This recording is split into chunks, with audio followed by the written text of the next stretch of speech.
So good. I was gonna Oh, ask you something. Ugh, this happens way too much. 1, 2, 3, 4. Oh, hello! Good morning, everyone! Welcome back to the GreenecoStyle YouTube channel, where we help people shop and live sustainably. So today, we are pleased to be speaking with Olivia. She is a fashion designer and textile artist who studied at both Kootenai School of the Arts in BC and NASCAD University in Halifax, and now is launching her own fashion brand called Olive Rose. So without further ado, Olivia Mansveld. yeah, it's really nice to be asked to do this. Really fun. Yeah, well, we appreciate you taking time even out of your busy schedule to do this with us. So I'm really excited about this, and it's really good to see you. So I have some questions I would like to Yes. ask you and for the viewers as well. So do you mind if we dive right into that? Okay, so Yeah, for sure. So the first question here is, who is Olive Rose? So Olive Rose is the title of your company, yes? Yes. So it's kind of morphed into a brand like just lately, but initially it comes from kind of like a combination of different names. So my middle name is Rose. My parents gave it to me after my mom's childhood best friend named Rose. And the Olive part is kind of a nickname play on my first name. Sometimes I like to be called Liv. My sisters call me Olive Child or Olive. It's kind of like a term of love between sisters in a way. So Olive is kind of like a combination of different names, sort of lineages of women in my family and myself. I guess it's sort of like my own name as my brand name, but it's like just a little sidetrack off of my own name. To give you the whole backstory, yeah. Yeah. No, cool. Because you are the designer, right? Yes. Yeah, right now I'm just kind of running this on my own and just starting out. So basically doing all aspects of it just really on my own. Yeah. It's just you doing everything right now. Yeah. Wow. That's awesome. Props for you. That's a lot of work. So when did you start then? When did you I guess first start selling your clothes or whatever? It's only just really recently become something that I would like to call like a brand name. I worked at a couple of different fashion brands in Canada, 2 in Nova Scotia, and one here in Quebec where I am now, for like a couple of years after I graduated school, and I learned a lot in those different jobs. Cool. Mostly that sewing and textile work is a really like specialized skill that in a way is like a bit hard to find. So definitely. Yeah, I felt really good that I had studied that and worked on that. And then I kind of thought it was just like the logical progression to start putting my work out there in a professional way. I think the first time I kind of put myself up for sale was only just this fall. So like October. Really? Okay. 2020, I think. 2020, yeah. Yeah, so really, really recently. You're fresh. Cool. Yeah, totally. That's why this is really, really new to me and really nice to get to talk to someone about my my brand, because I'm just like beginning to call it that, but it's really definitely to get used to that. Well, this is GreenecoStyle. We try to find all the new brands, slow fashion that's out there, because I just want to promote you guys, because I really admire people starting up their own brand by themselves. Like you say yourself that you're just working by yourself right now. You don't have anybody working under you, any employees or whatever. But that's really cool. Keep it up. I'm really excited that we're here. Okay, so what inspired you then to create your own sustainable fashion brand? Where do you think it blossomed from? Well, like I said, I learned a lot from working at other small brands, and I recognized that I did have those skills. A lot of the issues is being like brave enough to jump out there and call yourself a brand and say that I do have these skills, I can do this. So working at those other brands kind of gave me that push. Good. And I think I secretly always wanted to have my own like line of things. Nice. Having gone to school, I was looking at other jobs like teaching and art and textiles and sewing and all kinds of other things, which I'm still kind of keen to look into, but deep down, like secretly, not so secretly, I just wanted to like promote my own work and make a living from it in a way, which I think doesn't take away the creative element in any way. I think it's an awesome thing when artists can support themselves from their work. It's kind of something that I want to do. Exactly. So, yeah, I just kind of jumped off from working under other brands, and I think that led me towards wanting to start my own. And it's been challenging because when you're working under someone else, they can make all of the big like choices for you, and they can kind of like manage. But doing everything on your own is having all that like choice making, decision making stuff that you have to do on your own is kind of a lot. It is. People don't realize it. You're not just, you becoming the designer, just you yourself, does not mean just designing. You're in charge of all of it, right? The marketing, all the business, the costing sheets, whatever, whatever you want to call it.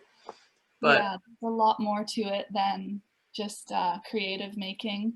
So much. Was kind of like in my dream world. I thought, well, it's just gonna be fun, but really the business aspect of it has to marry with the making as well. So that's right with the art part of it. Yes, for sure. Yeah. Oh, I believe it. So I was actually oogling around. I looked at your website before we started this interview, and I really admire your style. I think it's really cool. It's so unique. The taste and style is kind of like what is it, like Little House on the Prairie kind of thing? Like that's what I thought it looked like. I thought it was like so old-timey, but you have like a new kind of spin on things, like making it modernized, that people would want to actually wear it today, right? Because it's not like completely, right? But yeah, so what kind of inspired you in like your fashion style, like when you started making your clothes? What was your inspiration? Yeah, well, it's first of all really cool to hear what you have seen from what you've seen of my work, because it's like, it's one thing to have the idea of how it's going to come across in your mind when you put it out there, but then it's really neat to hear back all these different things like bouncing back. And I think different themes come out in my work that people tell me about, and I'm kind of like surprised by them, but then deep down I'm like, oh, that makes a lot of sense. Yeah. That they would pick up on that. The old timey, I think, like country style. Definitely. That you might get from it that makes sense, because a lot of what I want to explore is just like clothing as workwear and as like functional wear, but really from like a creative kind of like storybook kind of viewpoint. So like I want to play with like workwear as in like denim and like extremely like working in the yard kind of thing. Yeah, that type of thing. Like it's really neat to me how clothing is serving such a purpose when we put it on. We need it to withstand such and such thing, or be able to carry this. Right. So it's not just the style. Yeah, yeah. I like to play with that when I'm making things, the functionality of clothing. So I think workwear really kind of pops out, but then when I'm styling it my own way, it becomes like almost like a feminine, like more creative expression on those types of styles. My family, I grew up in like a very rural farming type of a place. With sisters, like fully in the country. Like I was kind of used to like seeing all the stars at night and like forest all around, basically. So do you mind me asking where was your hometown? Nelson, BC, where I went Oh to the yes. Christian School of the Arts. Yeah.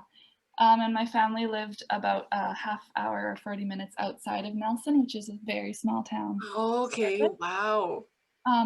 So yeah, maybe the country home kind of like garden style that you see Mhm. comes a little bit from that. Oh, okay. So kind of going back to the beginning, what were some of the hardest obstacles to overcome when first starting out? Like, I know you're really fresh, um, and this would be really helpful, actually, you just telling us about your experiences for, any other brand new upcoming brands. Mhm. Yeah. Yeah, there are a lot of obstacles. Not that that sounds like really like negative. It's just to say that um, everyone who's kind of putting their work out there in a brand sense or selling their stuff or putting it out publicly, I think that takes a lot of courage. So for other Definitely. makers to know that everyone else who's doing it are people that you look up to, like brands you really love, that you buy their stuff or you follow them, you look at them and you think, oh, they probably don't have any of these obstacles. But the thing is, like everyone working creatively and putting work out there, like really does. So in a way, there's like a support system in that. And it's not all obstacles. I mean, there's really awesome stuff where you're like sailing smoothly. Right. Someone is like It receiving. has to be that up and down, like a roller coaster. Yeah, definitely. And if you kind of know ahead of time that there's going to be these types of things that you might have to deal with, it does help. And you can know that you can ask other makers and brands about things, and like I'm sure they'll be open to it. Okay. I think the biggest thing for me was just the confidence thing of Mm. putting myself out publicly and standing behind my work. And then the next step of that as like pricing and marketing and like asking for like a monetary exchange for what I've made and designed. Mhm. And that comes back to the creative versus the business. Right. But it's a So, really, you really mind if I interesting pause you thing. here?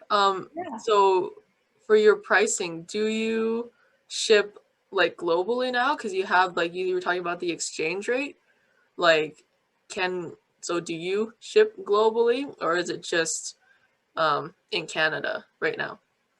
I do ship globally. I think I'm open to it and I offer it, although Right. So you're most ready for it. yeah, I'm open to it. Most customers are based in Canada. Hmm. Occasionally a few in the US, but generally it's located here, mostly from places I've been and lived that people are Right. ordering from. But yeah, I'm definitely open to that. I'm trying to set myself up for being able to ship just about everywhere. Although I've only had maybe a little handful of orders from the US and I don't think any from anywhere else, but I would like to be accessible all over the world. So Hmm. yeah, Definitely. Well, one step at a time, right? yes. Yeah, it all takes time. Exactly. Um, you have a pretty big following already. Like for just really coming out in the fall recently. I think you're doing pretty good. I kind of really, I think when the coronavirus hit the world, like it hit different parts of the world at different times, but in like actually a year ago, it's crazy to say that it's already been a year, but um, last February was really, I think a lot of people were kind of like jumped out of their normal work routines and kind of had to take all this extra time, and suddenly we have this time on our hands when we're being told to stay home. And yeah, Right. um, that is a time when I developed a lot of my work and a lot of my shapes and put my work out there just because I suddenly had extra space in my schedule and extra time. And it was a very strange time also, like very, very Hmm. outside of us in the world and the news and all this, but in my But own in a world, sense, it was like a blessing. yeah, it worked. It was a way to pass the time, and then it became something that I had always wanted to do and put out Yeah. there. So yeah, got a lot of work time in last spring. Hmm. In the meantime of trying not to read too much news. But it was, Yeah. Like still be informed, of course, but just don't Mhm. get consumed, right? Yeah, just functioning on the day-to-day this year, I think, has been a challenge for a lot of people. Oh, definitely. So, making and working on creative projects is something that is like a management technique for me. It gets me through, and if I'm Right. zoned in and focused, Like therapy almost. yeah, so that helps me. And so, not to say I Totally. really started pushing my brand because I was like, I gotta zone in, and like the world's so crazy, I gotta focus on something. But Right. in a way it was. So a good product actually came out of that, I guess. Cool. There you Yeah. go. Yeah. So then any challenges maybe you've run into, um, kind of specifically on being like a slow fashion brand now? Because Mhm. like you're still building up, right? You're not really um quite smooth sailing yet, but are we really ever? Like even when you're like really big, you know? But like you're still slow fashion. So Mhm. um what kind of challenges come with being a slow fashion brand? Yeah, there are, um, I think it's such an important thing to be sustainable and to be careful about where you're sourcing your material, and you Definitely. know, the life cycle of materials and all this things that you have to call into question when you're producing um, Mm.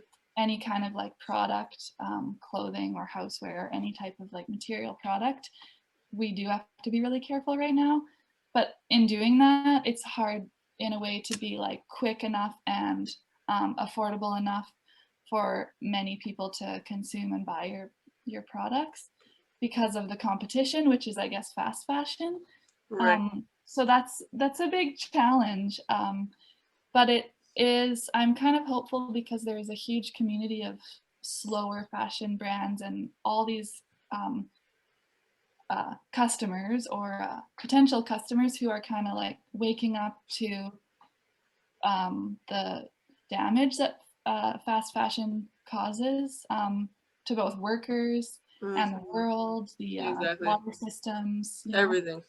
So there's kind of a little niche that's growing and growing and growing on the sidelines, and it's slowly challenging fast fashion brands to show how their stuff is made, you know, to slow down. But I think the consumers' kind of standards of pricing is a little bit skewed because of, like, before I knew about clothing production and where things come from and how much work it really is, I was like, when I was a teenager, I was shopping at the mall. Just Hmm. loved going to the malls in the cities. We would go to the cities and get to go to the mall, and it was Right. like you got however much money to spend, and you just go to like the teen shops. Like I didn't, you know, it's cheap, and that's something that's difficult to um, really blame the consumer about with their choices Exactly. because. Because it's not really the consumer's fault. It's not really our fault, right? It's just what we've Mhm, been growing up with, right? It's mhm. surrounded us, so we're used to the cheap prices. Yeah, So so you then to have something more than that, it's it's unheard of, right? mhm. Almost. Yeah, you get really used to spending $2 to $5 on a t-shirt or a pair of underwear, and you think that then you look at a smaller brand and it's so much more, and you think, well, why? Like you have no understanding of why. But I think Yeah, a lot of designers are showing like how their things are made, how much work it really is, and like benefits of shopping locally and small. And so a lot of consumers are kind of opening up to that and not having to throw something away and buy hundreds in a year is a lot exactly. better than, you know, buying something cheap and throwing it away. So I'm hoping that my products will last a Yeah. long time. Oh, I believe it, man. Like, Yeah, yeah, but it's a big challenge to compete with like Goliath retailers. I feel like yeah, we any really. small business owner can feel that, like going against Amazon and all these things. So Oh yeah, sheesh. yeah. Um, there's a lot of education that kind of needs to be taking place, you know, Yeah. because honestly, I was just talking to my roommate recently, and I was telling her about this garment that I'm making for a customer, and she was mind blown. And it was just a simple blouse, right? And now I'm telling her about like all the techniques on like everything that I'm doing with it, and it's not just a regular blouse. Like I have all my own little spins on it, but there's a lot to it, and it takes time and patience to make something of good quality, and to make it right, you know, like, and to know that's gonna last too. Like that's, I think that's the most important thing about slow fashion companies, is that they make good quality garments that last you, that won't wear or tear within the next month, right? Um, That's anyways, a big part of it, with being able to make products that will last and have the consumers kind of mindset change from just hitting, like just seeing the first thing that comes to mind is the price point. And that's all we can pay attention to at times. And I don't blame anyone for that, because like the cost of living is a lot, you know, life can be hard financially, and exactly. Yeah, some can go to whatever you can afford. But if the majority of people can start seeing how many throwaway t-shirts you might, you know, have to buy in a year if you buy cheap ones, is probably the same amount as you might spend on a really special product, exactly, of the single garment. and buy it once. So yeah, that can be a challenge, being on that Yeah, side of things and wanting to make my brand price point something that most people can afford, and be able to find that like balance with still paying myself fairly. exactly. You don't want to lowball yourself, right? Yeah, and a lot But of then not the designers do customers that, either. I think. So Um, anyways, yeah. oh, I lost my train of thought. It was so good. I was gonna Oh, ask you something. Oh, this happens way too much. Oh no. Okay, well, whatever. me too. Because Um, all these things are so like connected, and there's so many layers they're to all it. connected. So, Yeah. And then you get on one topic after another, but then it's all like within the same umbrella. But yes. it's like we're all talking about like the same thing. Anyways, Yeah. so wait, you were talking about like sourcing, Oh yeah. um and like making sure that they're sourced correctly or whatever, like from these nice brands that are giving people like fair wages and they're good quality for Mhm. fabric. So do you source fabric, or do you just like create your own textiles? Because I did see on your website that you were like making your own, like you were like weaving or something. Like, so do you Mhm. weave, or do you also knit or something, or felt? Yeah, there's a lot of different layers to that, because when I was in school, I had access to weaving facilities and looms and materials and all these things, that I think that was something I really, really fell in love with when I was studying it. Mm-hmm. And I Cool. think having a knowledge of weaving teaches someone a lot about the way that fabric is constructed, so different structures of fabrics and things like that. And then it expands into clothing production. You have just like that much more knowledge of when you're buying pre-made fabrics. So Mm-hmm. the woven material part is basically just me using what I was able to produce while I had those looms. So Okay. I have a little bit of woven textile that I did make myself, that I'm still kind of like mixing in with my brand. It's Cool. extremely limited, but I do have a table loom that I'm hoping to get going in the future.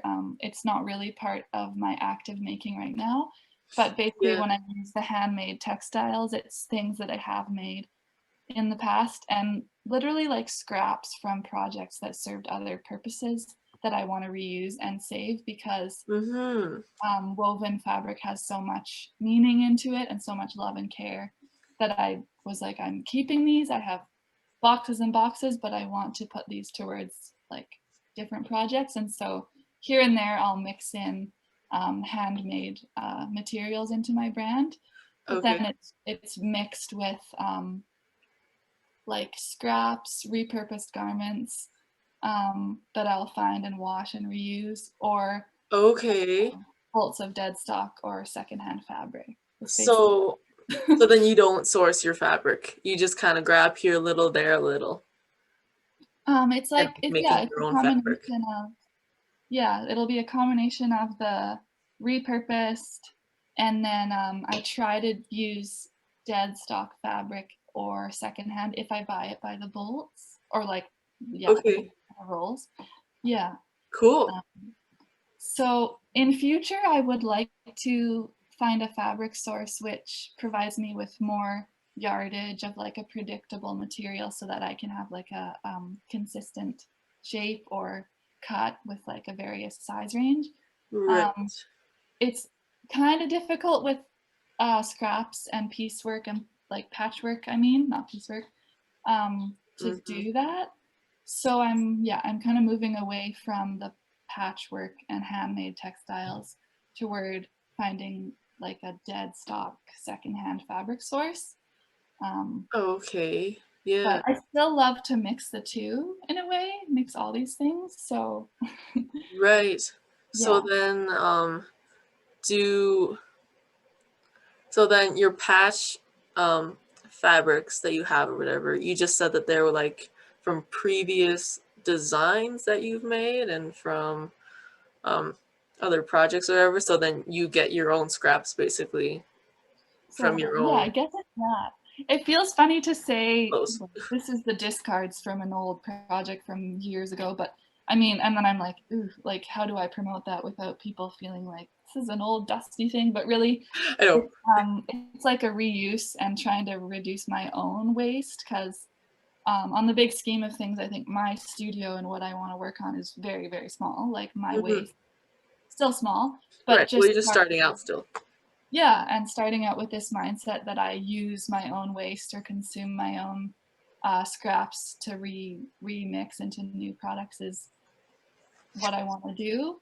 So yeah, a lot of that patchworked pieces and handmade material is from like discards of my own projects. And it's nice to be zero waste or as close to zero as possible. Right. You can do as much as you can, right? Mm-hmm. Okay, I do that too, actually.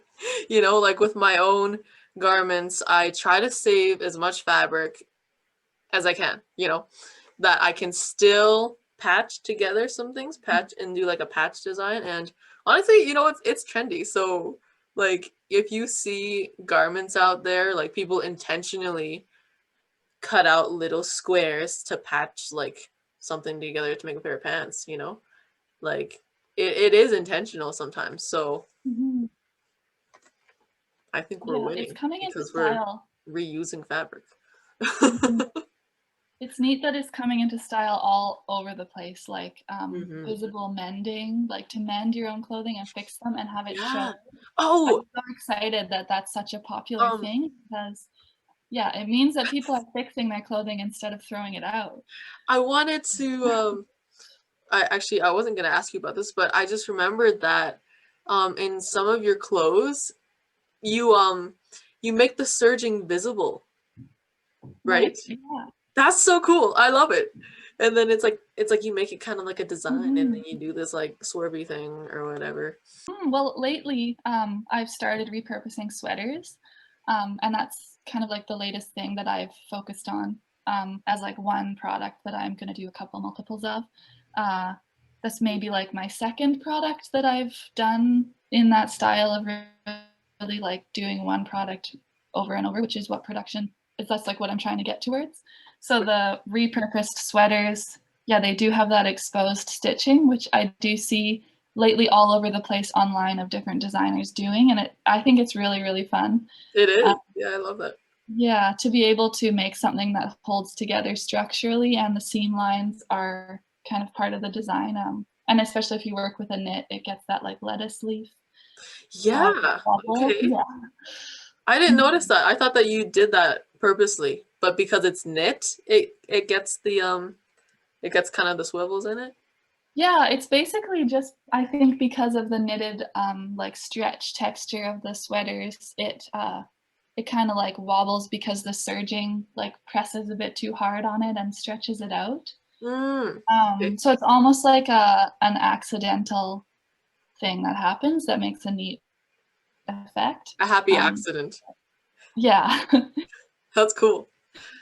Um, I had I have a little more questiony things about your fabric. Like, so you Good. said in the past, and you'd like to more in the future, weave your own textiles, right?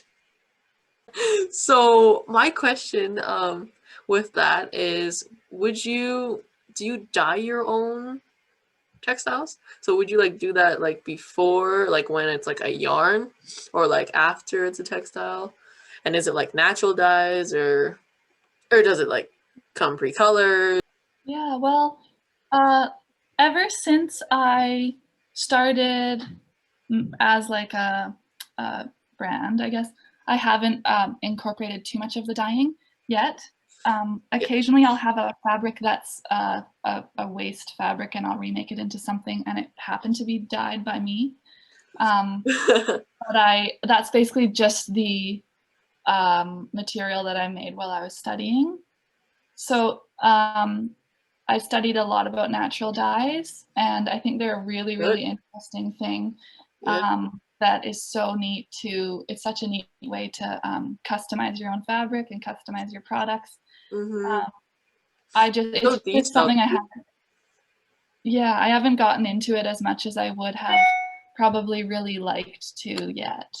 I do have a huge bag of avocado pits in my freezer that I want to, use for a dye project, or I have an Yeah. indigo that I haven't started into a vat. So there's all these things that are kind of like waiting in the wings for, Cool. yeah. Okay, I want to pause you now. I was talking to my mom about this the other day. So now that you said avocado to like Yeah. dye your clothes, do you think, so we're on like the food train now. Do Yeah. you think that we could like use beets to like dye fabric? Yeah, well, I don't know, like beets, it seems like they would because they give a Yeah, lot of color like to your hands and your right? food and everything. But I don't know if with beets, I don't think the color really does hold as well as you'd think. But like you can, I think you could try beets. Like turmeric is a really good one, Oh, and yes. Okay, yep. Yep, so my black do all the beans time. actually. Black Black beans will beans? do like a purplish blue, like a light blue kind of, Oh, or okay. grayish. And then onion skin is another one Mm, for like a yellowish color. There's all kinds of things that, yeah. yeah, it's actually food waste that you can dye with. Mm-hmm.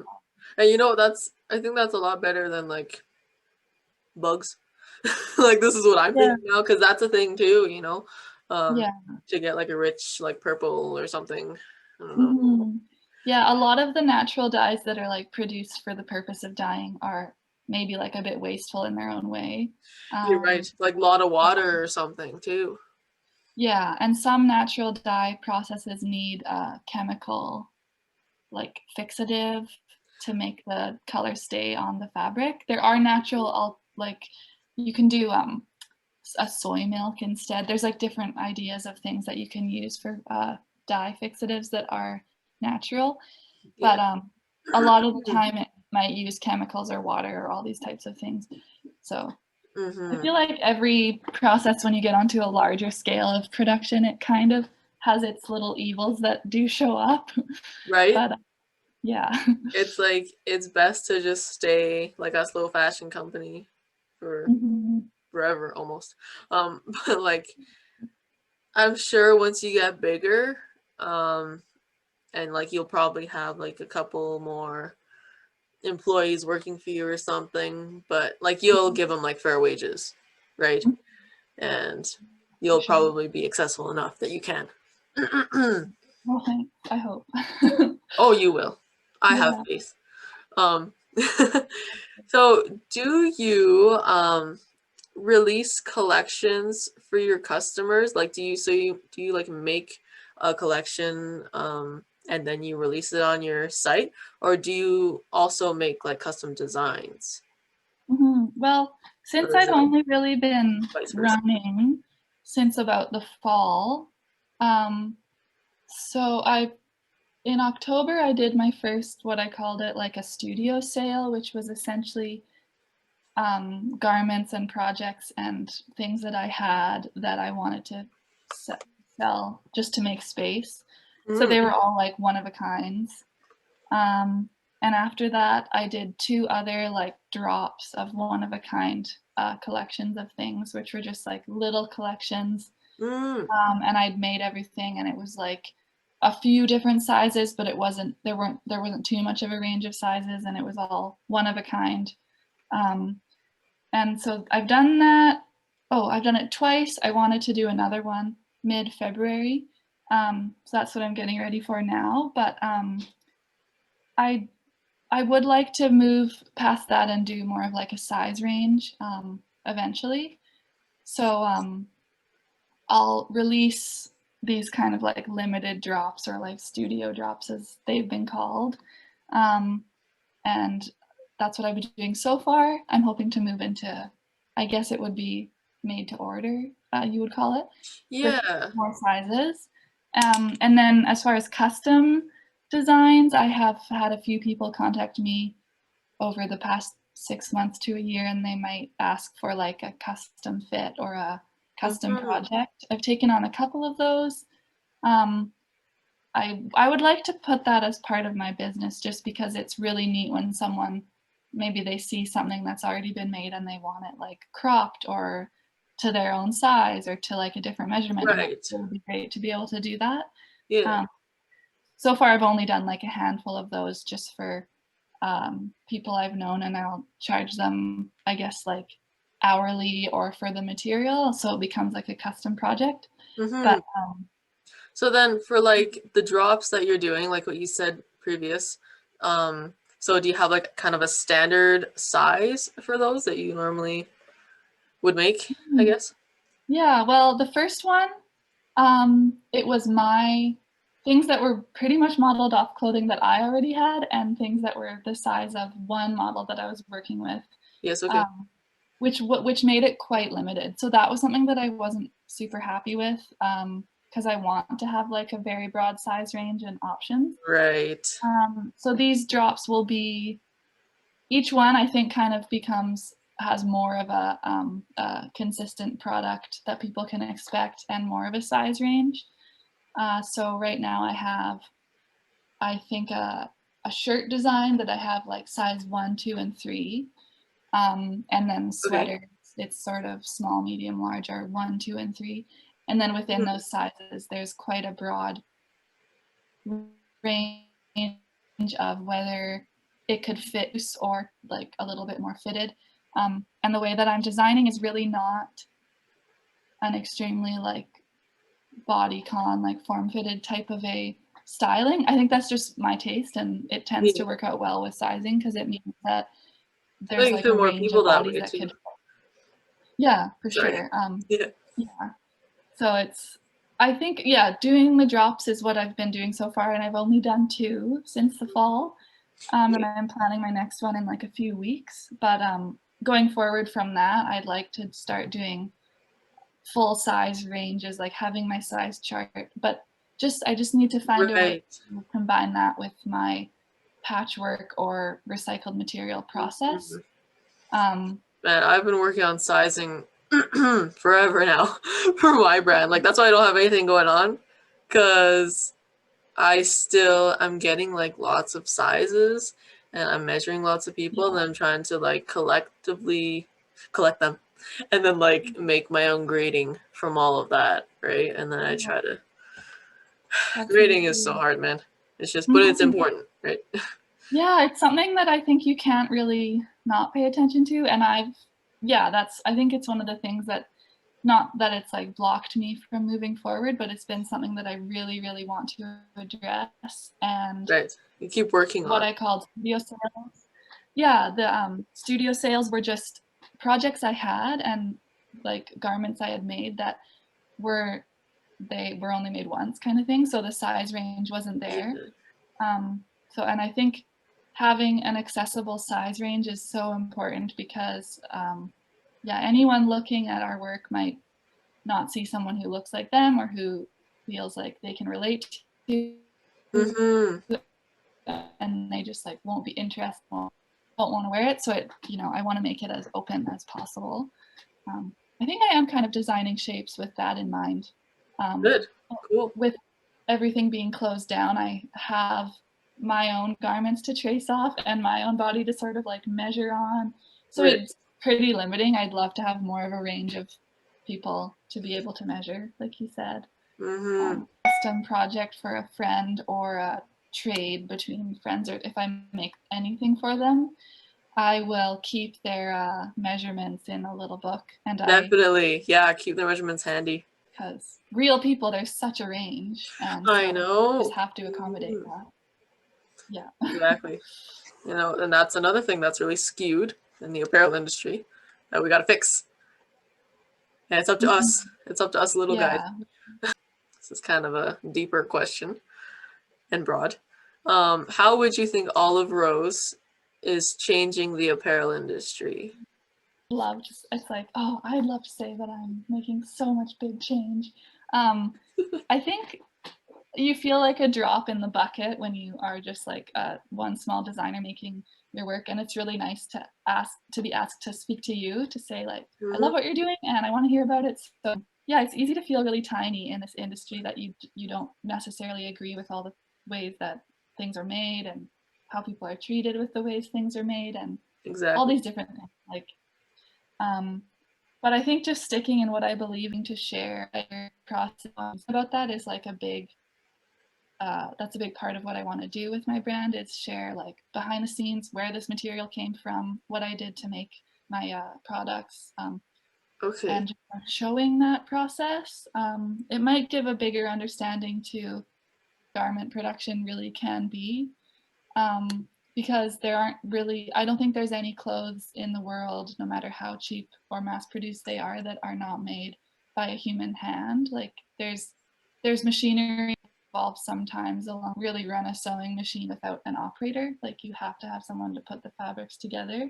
Right. So for me, I'd like to show how complex sewing really can be and how much work it is. Not to be like, oh, this is so much work, it sucks, but just to say that, like, be careful with what you're buying, where you're getting it, because there is a human being that put it together. So I'd really like to show like behind the scenes and reuse of materials that are already here on the planet. Yeah, and people love that, you know, like there's like filming your studio or filming what you're doing or whatever. Or I noticed that you make like time lapses sometimes, and those are fun. crazy. I love it. Like, yeah, it looks like I'm doing things so fast. It's fun to document processes that way. It's really cool. Yeah. I think I'll keep on doing those, because I'm never sure. I'm like, is this really weird? Does anyone want to see this behind the scenes? No, it's not. It's amazing. And you inspire me to do them too now. So keep it up. So we kind of talked about this. Like, why should people buy slow fashion opposed to fast fashion? So I guess we talked a lot about slow fashion. So maybe talk a little about fast fashion and maybe the differences. Yeah, I think it's kind of a recent, I think fast fashion is kind of a recent like speeding up of an industry that has happened, I don't know how recently, maybe since like around the 2000s or something, when we first saw these insanely cheap mass-produced like t-shirts and underwear and cheap things. Oh, really? Coming into our malls. I almost think it was like earlier than that. Like 2000 was like a teen in the mall, so I just like discovered it myself. Okay. And I didn't realize that there was a problem with it. But yeah, no, it's probably been going on in a way since the Industrial Revolution. Yeah. It wasn't necessarily called fast fashion. Like, this is a new term that we can come up with. So in some way, I think products that humans have been producing has been harmful to the planet for hundreds of years. But fast fashion is this new like super speed calendar of fashion, which is like separate from any other product production, where there's literally like a whole new collection every single week of the year. It's too fast. That's why it's called fast fashion. It's like a bit like fast food. where you suddenly have access to like hundreds of new styles, and then the next week you walk into a store in the mall and they're all switched over to everything new, and there's a bunch of waste. The cost is like absorbed. The cost is so low, and then it's absorbed by the workers who are making the garments, because they're maybe not even making like pennies off of. No, they're not making a living wage. Yeah, so that's why it can be Slave priced so labor. low. Like, I think it's kind of 50-50 of putting responsibility on the consumer and on the CEOs of the larger fast fashion companies. Definitely. Because consumers might be in a tight financial spot. That might be what they can afford to clothe their family, their kids. It's kind of a bit of a trapped feeling that consumers have, which I don't think the blame can go onto them, but should be people with the means of buying quality, slower fashion from smaller brands, I think really should, if you can, because then you can almost like speak for people who can't. And if companies aren't getting our money, so if you don't agree with the way a large company is producing, human rights wise or like waste wise, you can make a vote for or against them by buying from them or not. I think secondhand shopping is a really good option for being able alternative. Yeah, if you still want to buy cheap, right? Yeah, if you can't afford a brand new high quality handmade thing, which many of us can't. And yeah, I think you don't have to be perfect. Everything from handmade, like indie designers, it's really difficult. Even for me, I wish I could make everything to wear for myself, but it's hard to be perfect. But just, we can also cut down on how much we think we need to consume, because we think that our consumption needs to line up with this fast fashion calendar, but we really don't need to buy new things that often. Exactly. And you're right, like what you said, how it's 50-50 with the consumers and the producers, because we, like, just look at this pandemic, right? I think because we stopped buying so much because everybody's in lockdown now and you're all just staying at home, the fashion industry took a big toll on that, and they have all these clothes that they're not selling anymore, right? So so normally, like, they're giving to the consumers what they think we want, but if we're not out, we're not buying anything. Like, that was a big pause that really needed to happen in the apparel industry, that is hopefully changing now and going a little bit backwards, and they're not going to be producing as much anymore because they really don't need to. Yeah, I think a lot of companies are changing their structure because business-wise, they have struggled and failed in so many different ways. But bigger companies have, malls and shops have totally shut down. People can't shop in person anymore, or for a long period couldn't. So these companies just canceled any payment to their production facilities, and the workers that made these huge amounts of garments didn't get paid, which is very unfair. Like, we all know to put all the work in and then not be paid for what you've done is really, really difficult. So a lot of these brands do that to their facility. A lot of the customers are putting pressure now on brands to pay these factories. You're seeing online a little bit, but it is a chance for companies on a larger scale to kind of rework the structure of how they make things. Definitely change the system. I agree with that. We do need to, and it's been a lot of struggle and difficulty in the last year, but I think it's been like a wake-up call for a lot of people. So it's necessary. But on a positive note, we can support what we can do as consumers. We can support slow fashion. We can support the little guys right now, and encourage them. Instead of encouraging the bigger companies to keep on doing the same things that they've been doing, because it's all messy.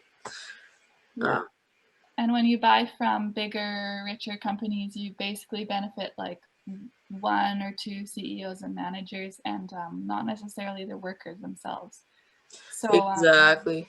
yeah, within our means, we can buy secondhand or buy from smaller companies, and it really, the money that we do have and put towards these things goes kind of into a more fair kind of system. Mhm. So yeah, you do have power as a consumer. Whatever you can manage, like it doesn't have to be going cold turkey and never buying anything new or from a mall, like a chain shop in a mall again. It just kind of means little small things here and there, and then eventually, if everyone does that, the change will happen. Mhm. Amen. One step at a time. That's all it takes. Yeah, Um, totally. And things take time. So Definitely. I know. We have to be patient, and I think we aren't. There's a human in everybody that, there's the little impatience. yeah. But anyways, um, we're human, right? Yeah. So where do you see Olive Rose in about like 5 years from now, or like in the future? Like, are you still going to be in Montreal, and is your business going to be flourishing, like employees under you now? Yeah.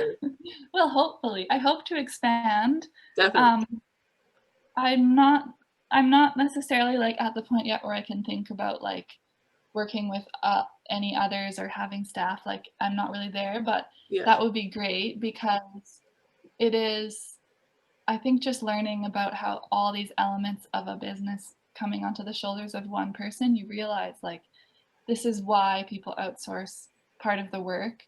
Mm. So it would be great to expand like different skills and maybe hire just on shorter terms like a web designer or a graphic designer, photographers, those types Mm-hmm. of people with those skills that I just really learned a lot about creatively, but I just think that profession of photography, marketing, the whole like internet world, I really would love to have some help there when I can expand that way. So to bring other people, designers and makers in and collaborate with them with different skill sets is really exciting. It takes like in-person contact, so I really hope that Definitely. maybe this summer things will open up again and slowly. I realize we have to just be patient with that because it's important, but it would be great to have more of an in-person sales kind of a element. Where I work from now, the studio where I work out of is shared with quite a few different disciplines of artists. So there's like painters, illustrators, and Well, that's fun. yeah, there's just two of us in the group that actually do fashion and sewing. Mm. So this person and I are potentially going to look just for a studio that's a bit more like fashion focused. That's maybe a smaller space. Not to say Okay. it hasn't been awesome working with all these different people, but I think I do need a bit more room for what I would like to do. Yeah, totally. Yeah. I get it. Like right now, all my stuff, like I have a room for like my production area, let's say, and then another room for all my equipment, all my fabric and all of this supplies and whatever. And then the third room is for where I sleep. Right? Like I Yeah, need somewhere it's a to lot. sleep. Yeah. Yeah, and I was kind of trying to work out of home for the summer, last summer, and then in September I found this studio, and it's changed a lot because it's like I'm kind of like dividing up the two elements of my life a little more. Sometimes I bring things home to work on, but trying to make that a bit more rare so that my home can just be like a eating, resting spot that's like separate. Yeah. But yeah, I think in 5 years, I really hope that I'm self-sustaining and, paying my bills and costs just from my sales and my Right. business. And you I can really hope. really just rely on your business, on Olive Rose, right? Mhm. Yeah, that would be kind of like the dream. I've just this past few months I've been able to pay like my studio rent from this project and some other costs I've been able to finance from the few things I've sold. So that's like a very small step Mm, towards, just relying on this to fund my livelihood as a person. I hope that I'll be able to be fully doing that within right. 5 years. Mm-hmm. And yeah, just to expand and work with other people with other disciplines, because I think running a brand takes so much more than just the making. It's like, Oh, yes. yeah, photography, marketing, like this is a whole new world to me. Mm-hmm. Especially the photography. I just really feel, yeah, I need a hand with that. I think you've been doing great so far, actually. I see your posts on Instagram and I love it. Like, I don't know where you take the photos, like if it's your own house or something, but Mhm. I think it's cool. Well, sometimes it's at home. My partner is very skilled in graphic design and more than I am, so he helps secretly a lot. I probably don't give him enough credit because he just helps me all the time, and I get a lot of help from him. Do And you just pay like him? the clinical eye of like that lighting is weird or that photo looks like that's way too dark. Like I don't pick up those things, but someone with more of a training in that can help. So I have like a secret assistant now in my Ooh, partner. But obviously don't pay him unpaid, for his time. But unpaid assistant or yeah, no, no? definitely. I think you're there. Underpaid. No. But yeah, I'd love to be able to like hire photographers and models and pay them like Definitely. fairly, Yeah. because they're working too. It's Yeah, and everyone. support them too. Um, Okay. Yeah. cool. Well, I'm really excited for you. Yeah. This is also good. Um, Hmm.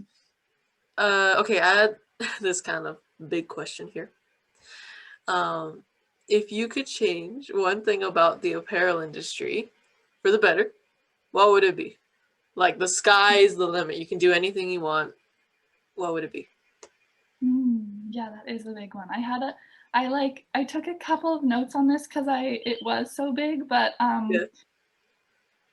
it's hard to come to one thing because there's just so much with the fashion industry overall that's like problematic. There's so many elements to it, but um, I the one I landed on was companies being transparent and honest.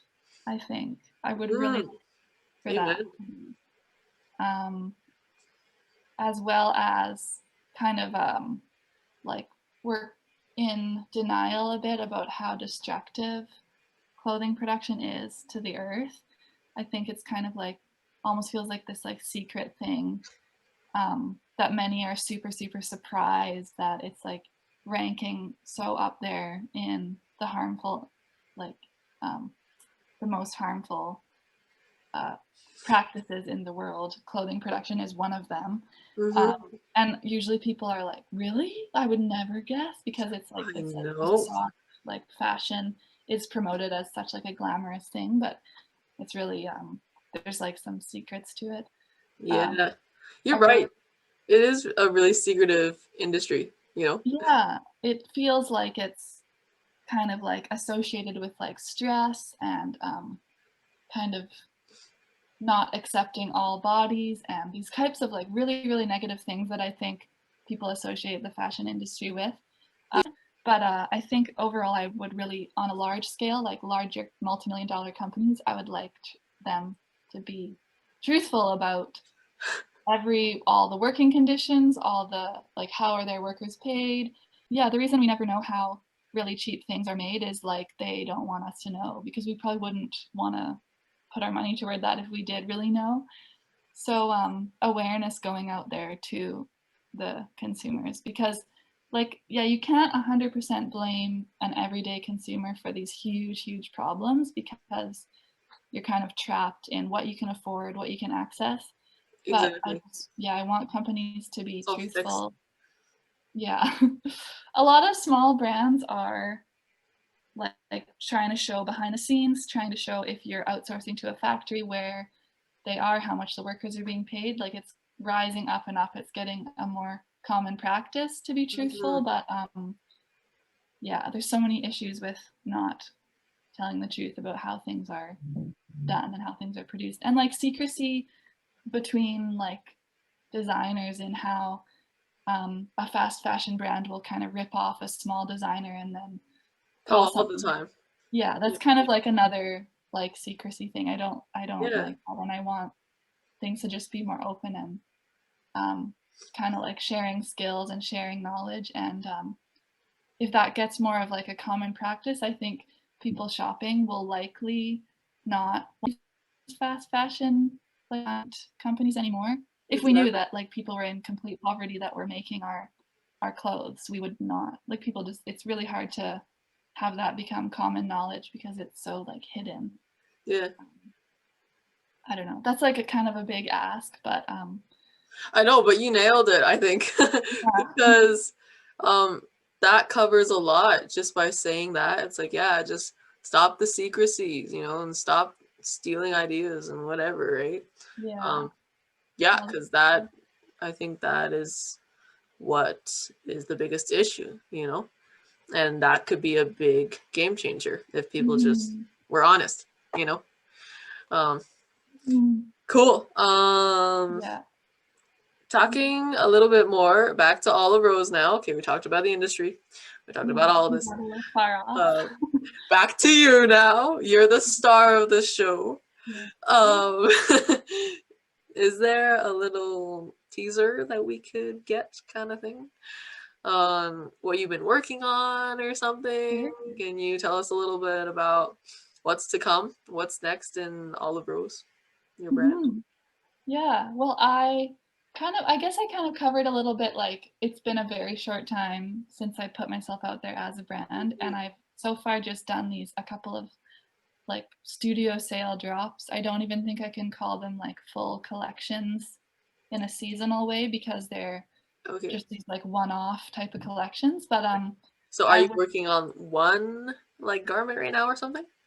Well, I'm doing bit of a, well, it's, I don't know when we'll be able to share this video, but at this day right now, it's almost Valentine's Day. So I'm doing a little release on Valentine's Day. Is that, is it okay if I say that? Or is what? Oh, it cut right out. I didn't even hear it. Oh, I don't really? know. Okay. Yeah, it just kind of cut out. You're like, is it okay if I say that? I'm like, I don't know. Because I said, well, I can start again maybe. Okay, well, so you're releasing on Valentine's Day? Yeah, just because I didn't know when we would share this video. So I was like, is this going to be relevant? Is it going to be spring? But yeah, I don't know, really. I'm hoping to be posting again in February. Okay. Probably not as soon as Valentine's Day, though. Maybe after Valentine's.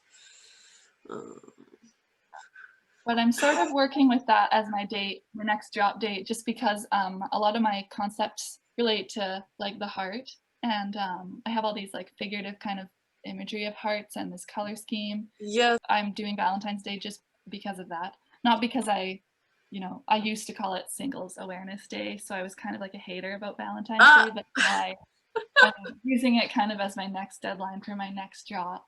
But after that, in the spring, we'll be getting into March and April then. I'll want to do a spring collection, which is going to be like my first size range. Nice. So it's going to be filled materials and pack in a way, and a few like handmade materials mixed in, but definitely more of a predictable sort of run of garments with a size range.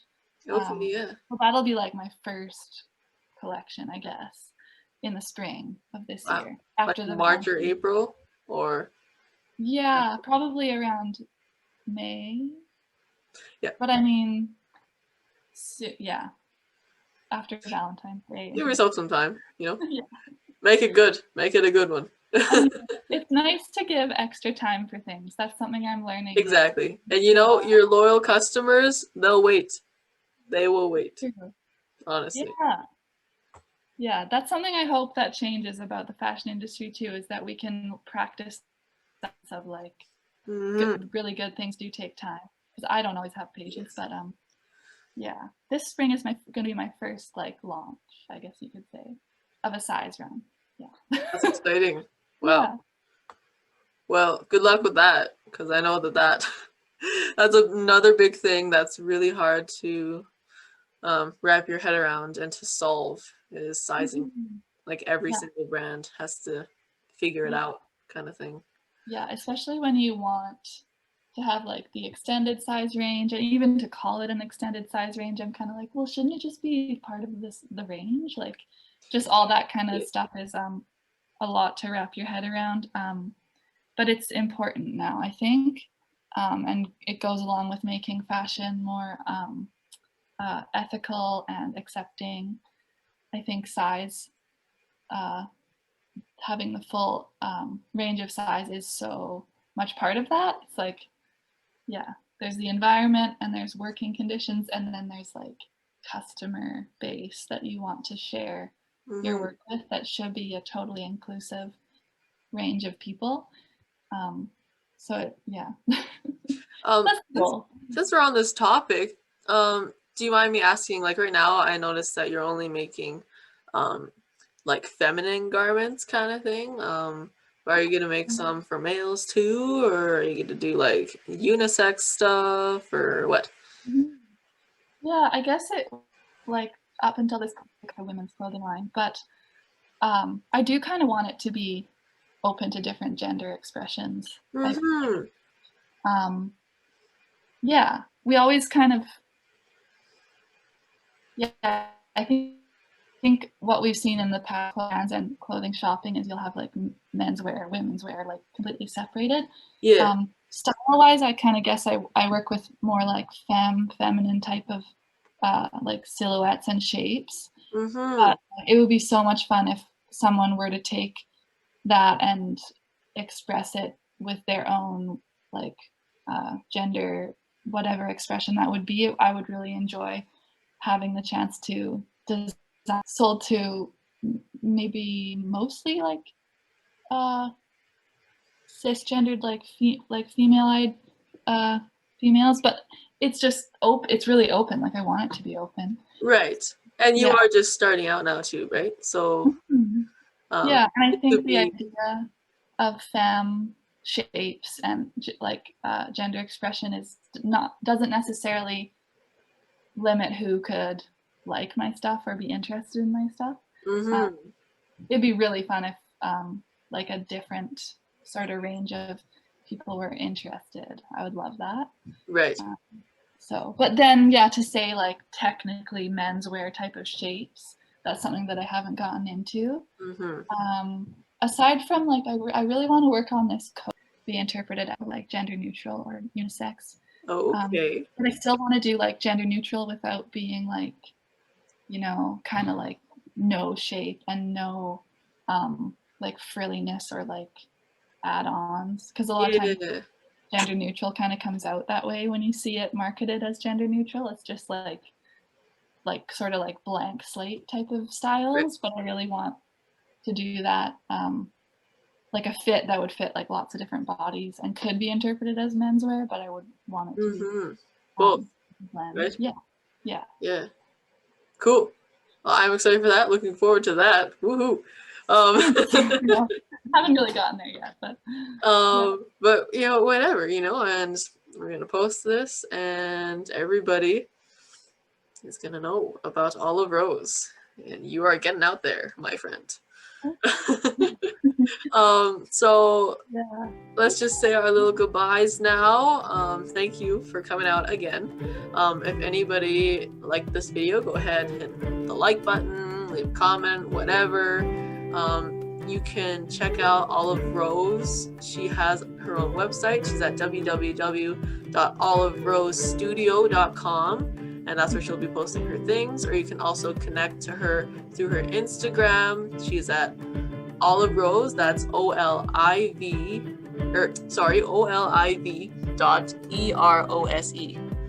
And yeah, and if you want to contact her directly, you can also do that through her website. She has a contact little clicky button thing. So yeah, thank you again for everybody for watching. Thanks for coming out, Olivia. Coming out. Well, logging on. Thank you for logging on. Okay. I hope everybody has a gravy day and stay hydrated.